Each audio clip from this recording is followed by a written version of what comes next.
Mr. President, since Joe Biden took office, inflation has exploded 17.9%. Prices on everything, especially groceries, are sky high, and hardworking Americans aren't able to keep up. So think about what that means. If you haven't seen your pay rise by more than 17.9% since January 2021, then you're behind because of Joe Biden's inflation. We know that's the reality for millions of Americans because real average weekly earnings have fallen 4.3% since Joe Biden took office. So when the press and Biden administration says, good news, inflation is cooling, nobody in the real world is buying it because they see it's a lie each and every day. Unless we see significant deflation, which will only happen if we cut spending, then there won't be relief from the massive damage that Biden's inflation has already caused. One of the best ways to cut reckless spending is to take a serious look at earmarks. Now, I appreciate that Congress rightfully holds the purse strings under the Constitution, and my colleagues in the Senate know their states better than the Biden administration does.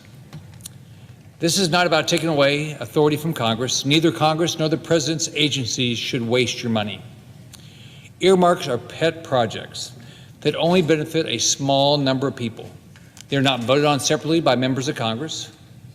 American taxpayers should not be used as a political piggy bank.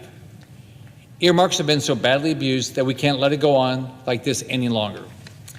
The time for forgiveness has passed.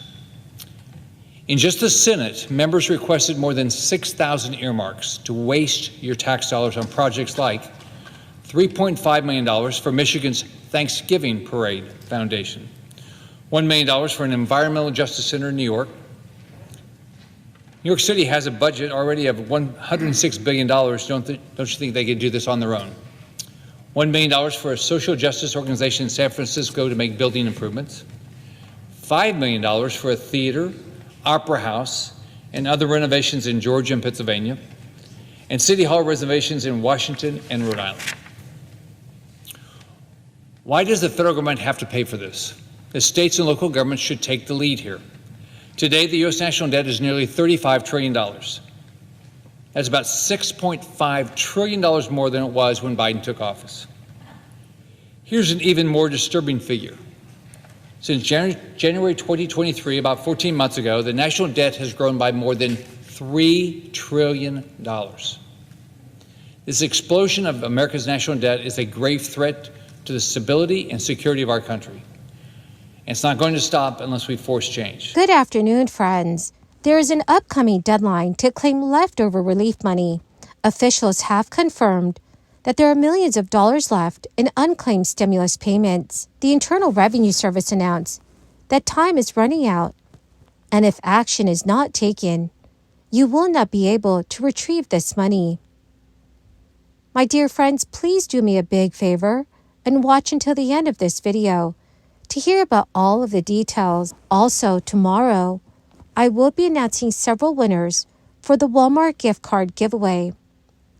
If you would like to enter these weekly giveaway, friends, do make sure that you click and like several of my videos and then comment below the keyword of each video that you watch.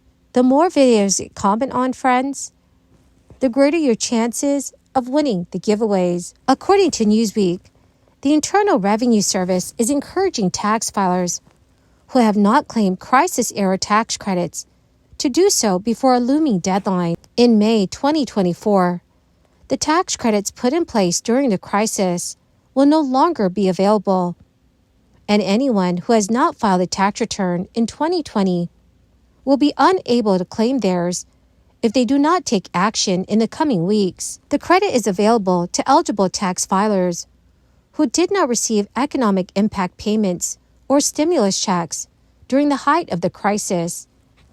Economic impact payments were issued in 3 rounds of advance payments during 2020 and early 2021.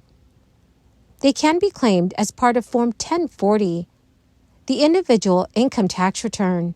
And according to Newsweek, if you did not receive any of the economic impact payments, which were worth a maximum of $1,200 for individuals or $2,400 for married couples, you must file Form 1040 to claim the recovery rebate credit, even if you have little to no income and are not required to fill out a tax return. The deadline for those who have not yet filed for 2020 is May 17th, a little over 2 months away, and exactly 3 years after the original filing deadline in 2021. If a tax return is not filed by May 2024, the recovery rebate credit can no longer be claimed. Anyone who has not filed for 2021 has until April 15th, 2025 to complete and file their tax return. According to the Internal Revenue Service, when the stimulus check program was announced, tax filers with an adjusted gross income of up to $75,000 for individuals and up to $150,000 for married joint filers can receive the full payment. For filers with an income above those figures, the payment amount is reduced by $5 for each $100 above the $75,000 and $150,000 thresholds. For filers with an income above those figures, the payment amount is reduced by $5 for each $100 above the $75,000 and $150,000 thresholds, although a time frame has not been specified. There is also no penalty held against any tax credits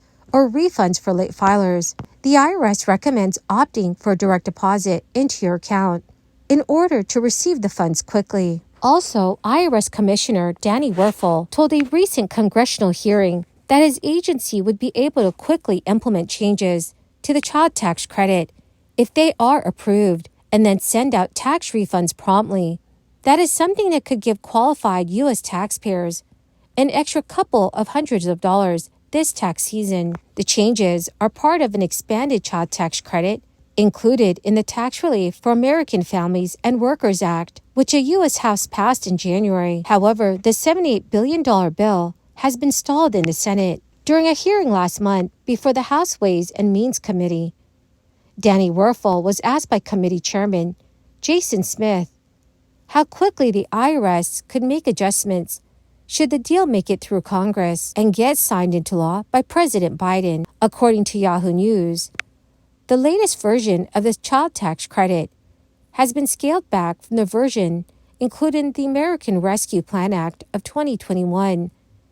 And some senators would like to see further changes. The expanded credit under the Tax Relief for American Families and Workers Act does hold several advantages for families that qualify. Currently, the maximum refundable child tax credit is limited to $1,600 per child for 2023. The new provisions increase the maximum refundable amount per child to $1,800 in tax year 2023. and $1,900 in tax year 2024. Well, my magnificent and most marvelous friends, that is the end of my daily stimulus update video for today. My dear friends, thank you so much for being part of this community.